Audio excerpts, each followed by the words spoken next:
pemerintahan ini dipercepat agar APBN makin kuat, termasuk realisasi program dan serapan anggaran yang lebih cepat dan optimal.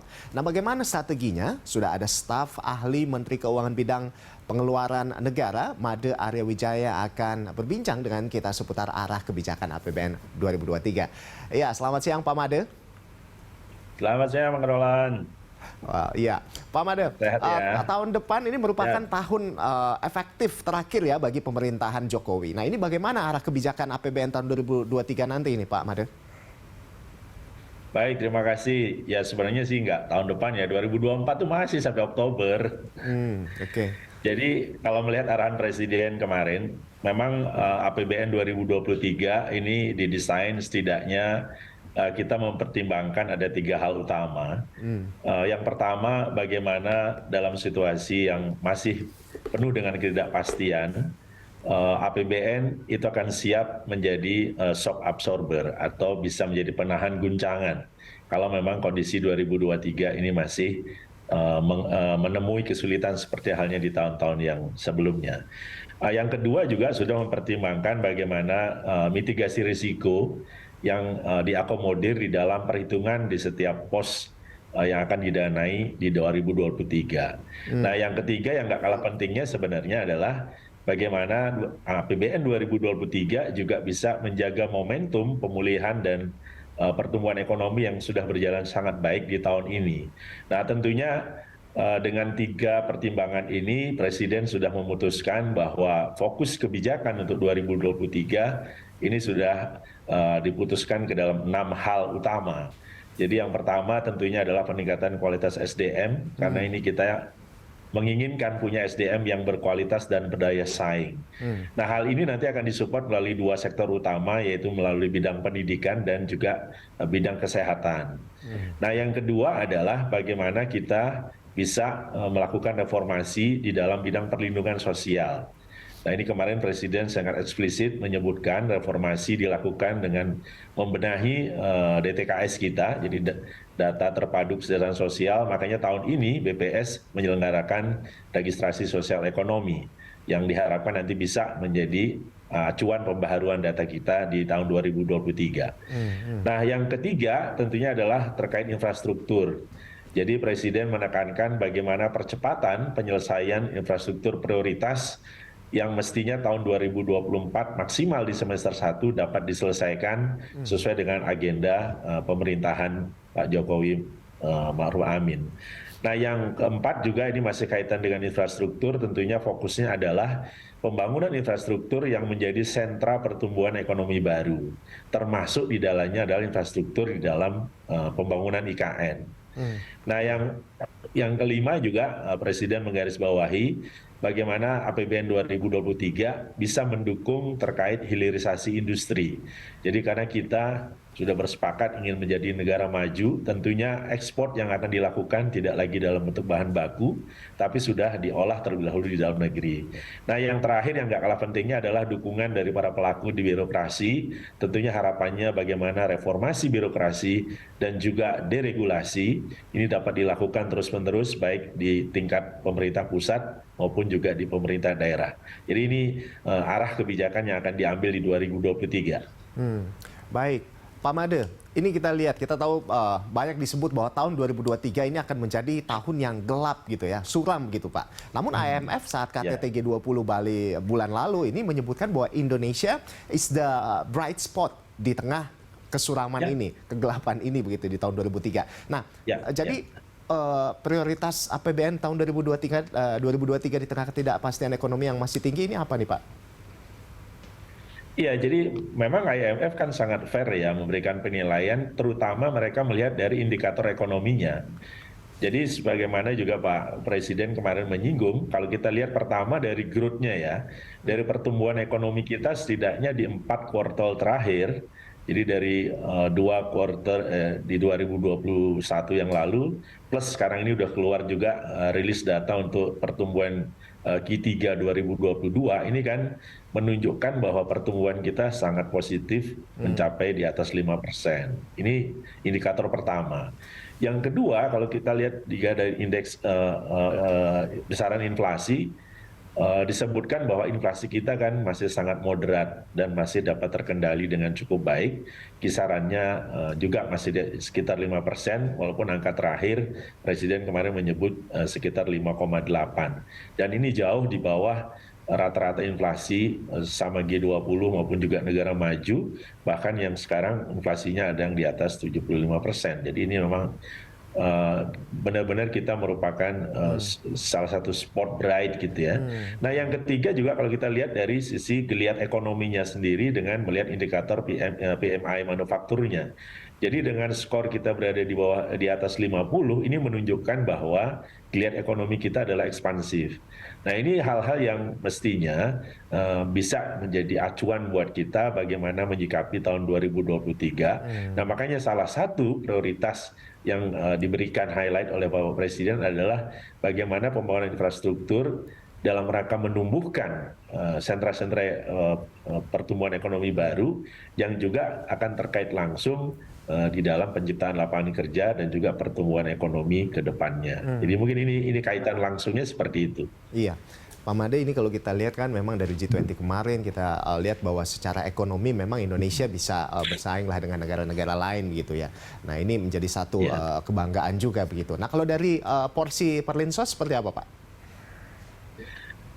Kalau kita melihat memang alokasi APBN 2023 ya, tadi kan disinggung kalau pendidikan itu karena amanah konstitusi, minimal adalah 20% dari belanja kita kan alokasinya sekitar 612. Jadi kalau bangku belanja APBN kita sekitar 3061 itu 20%-nya kan sekitar 612 gitu ya, triliun. Kemudian kesehatan ini juga amanah undang-undang minimum 5%. Jadi kita mengalokasikan sekitar 178 triliun. Nah, untuk perlindungan sosial, ini kalau kita lihat angkanya dengan berbagai program yang ada, itu setidaknya nanti 2023 alokasinya sekitar 476 triliun. Jadi ini diharapkan bisa cukup memadai untuk menjadi bantalan dan juga mendanai program-program reguler yang selama ini sudah dilaksanakan oleh pemerintah sebagai jaminan bagi masyarakat yang kurang mampu dan rentan miskin. Jadi ini tentunya diharapkan angka yang cukup dibandingkan dengan tahun 2022 yang sekarang. Pak Made, ini dunia usaha masih struggling gini ya Pak ya. Kira-kira ada nggak sih rencana stimulus tambahan seperti tahun-tahun pandemi kemarin gitu Pak? Ada stimulus langsung ke masyarakat?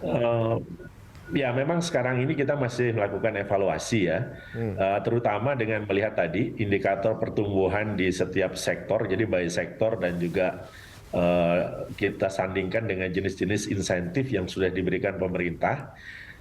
Karena memang banyak insentif itu kelihatannya berakhir di Desember tahun ini. Nah, jadi memang kita masih terus melakukan evaluasi. Yang jelas tahun 2023 ini kesepakatan secara nasional kita tidak lagi ada program khusus seperti halnya di 2-3 tahun terakhir yang namanya program PEN gitu ya, Pemulihan Ekonomi Nasional, karena semua kegiatannya sudah diintegrasikan ke dalam tugas fungsi kementerian lembaga secara reguler. Nah, tentunya terkait dukungan bagi dunia usaha, ini nanti kita coba lihat apakah dengan melihat kondisi 2023 ada sektor-sektor yang masih memerlukan dukungan atau insentif dari pemerintah. Jadi sambil kita melihat juga karena sekarang ini dari 12 sektor yang menjadi bahan evaluasi kita secara reguler, ini kelihatannya semua arahnya sudah menunjukkan angka yang positif. Jadi tentunya nanti kita akan melihat secara lebih cermat apakah masih ada sektor-sektor yang membutuhkan dukungan atau insentif dari pemerintah di 2023. Mungkin itu. Jadi belum bisa diputuskan begitu ya, kita masih akan lihat. Ya, kita masih menunggu sampai akhir tahun. Ya. Baik, Pak Made, ini kemarin Presiden Jokowi ini sudah menyerahkan DIPA 2023. Untuk Kemenkyu sendiri ini gimana? Ini mengawal agar penyerahan DIPA yang lebih cepat ini akan efektif, membuat serapan anggaran juga lebih cepat dan juga optimal. Seperti apa, Pak? Iya, sebenarnya semangat kita untuk mempercepat implementasi ini kan sudah kita lakukan dari beberapa tahun terakhir ya. Artinya ketika DIPA itu sudah diserahkan kepada seluruh kementerian lembaga sampai ke jajaran satkernya yang paling bawah di daerah, itu dengan secara formal diserahkan sebelum tahun anggaran mulai. Nah, tentunya diharapkan pada tanggal 2 Januari itu seluruh satuan kerja sudah bisa mengawali pelaksanaan kegiatan dan programnya di 2023. Nah, memang selama ini dari hasil evaluasi yang kita lakukan, itu rata-rata memang setiap satuan kerja baru menyiapkan rencana eksekusinya itu di awal tahun. Ya. Nah, padahal kalau arahan Presiden kita ikuti di setiap tahun penyerahan DIPA, itu khususnya bagi kegiatan-kegiatan yang memerlukan proses pengadaan barang jasa, ini kan didorong mestinya proses dilakukan lebih awal. Ya. Jadi ketika DIPA belum diserahkan, ini proses bisa diawali gitu ya. Hanya ketentuannya sesuai dengan di Perpres pengadaan barang jasa, itu nanti penandatanganan kontraknya dilakukan setelah DIPA-nya diterima. Jadi setelah DIPA-nya efektif, sehingga kita tidak kehilangan waktu untuk proses pengadaan barang jasanya gitu. Nah, ini yang didorong. Nah, kalau kita juga melihat beberapa kementerian lembaga yang saat ini secara rutin melakukan proses pengadaan barang jasa, ini juga sudah progresnya sangat baik. Jadi contohnya teman-teman di Kementerian PUPR gitu, proses pengadaan barang jasanya sekarang sudah hampir semua selesai nih. Begitu DIPA-nya diterima, nanti Januari sudah tanda tangan kontrak. Sehingga waktu implementasinya akan lebih panjang di 2023, syukur-syukur malah bisa penuh 12 bulan gitu ya. Nah, jadi penyerapannya juga nanti akan bisa lebih merata antar bulannya, tidak semua ujungnya numpuk nanti di Q4 gitu ya. Jadi Baik. Nah, itu dia Pak Made. upaya-upaya Ini kita kan ya. Pak Presiden ini sudah menginstruksikan akselerasi serapan sejak beberapa tahun lalu ya. Namun sepertinya realisasinya ini belum seperti yang diharapkan begitu ya. Kas APBD yang tersimpan di bank misalnya. Ini masih ada 278 triliun tahun ini. Lebih besar dari tahun lalu gitu ya yang 220. Nah, hingga tinggal maksud saya tinggal sebulan tahun 2022 bahkan ada daerah yang serapan APBD baru 44%. Ini apa sih Pak sebenarnya yang masih menjadi kendala banyak serapan yang tersendat ini? Ya, memang kita terus melakukan evaluasi ya, termasuk juga upaya-upaya pendampingan yang dilakukan oleh teman-teman kami Kementerian Keuangan yang berada di daerah gitu, untuk melihat kondisi real lapangannya seperti apa gitu. Nah, memang dari hasil penelitian yang dilakukan teman-teman sampai ke level satker yang paling bawah di masing-masing Pemda, ini setidaknya ada tiga hal besar yang mungkin perlu menjadi perhatian kita bersama-sama. Jadi yang pertama memang kalau melihat proses perencanaan eksekusi kegiatan dan juga proses pengadaan barang jasa, ini sedikit terlambat dibandingkan kalau kita di pemerintah pusat. Karena siklus penetapan APBD ini kan tidak bersamaan dengan kita di pemerintah pusat gitu ya. Jadi ada satu proses yang harus dilakukan ketika APBN ditetapkan, kemudian transfer ke daerahnya sudah diterima oleh daerah, karena itu akan menjadi komponen di dalam APBD. Jadi memang dari siklus penetapannya ini kan relatif lebih lambat, sehingga proses turunannya juga menjadi lebih lambat. Nah, yang kedua yang nggak kalah pentingnya adalah dukungan dari SDM para pengelola keuangan di daerah. Ini juga dirasakan gapnya masih cukup tinggi gitu ya.